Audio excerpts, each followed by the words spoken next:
আমি আজকে গেছিলাম একটি নিমন্ত্রণ বাড়িতে।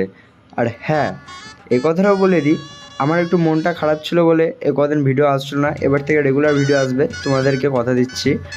আর এসব কথা না বলে এগিয়ে যাওয়া হোক খাবারের দিকে। প্রথমত ছিল রাইস, তারপরে আসলো ঘুগনি, তারপরে দেখতে দেখতে আসলো ডাল, জলও আসলো, শসা আসলো, তারপর গিয়ে এখানে কষা কষা মাংসও আসলো। ঠিক আছে, মাংসটা ছিল হেভি খেতে, মানে খাবারটা পুরো খাবারটাই খেতে খুব সুন্দরই ছিল, কি আর বলি। তারপরে আসলো চাটনি, চাটনিটাও খুব সুন্দর ছিল খেতে, দই, রসগোল্লা।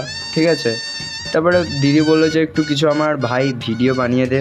হ্যাঁ, আমি একটু ভিডিও বানিয়ে দিলাম দিদিকে, দিয়ে দিদি বললো হ্যাঁ খুব ভালো হয়েছে। আর কেমন হয়েছে ভিডিওটা করেছি তোমরা একটু কমেন্ট করে বলবে। আর তারপর গিয়ে তা করতে করতে এখানে বিয়ের মণ্ডপ বসে গেছে। আর বিয়ের মণ্ডপে এখানে আর কি দেখাবো, ভিডিওটা ভালো লাগলে তোমরা সাবস্ক্রাইব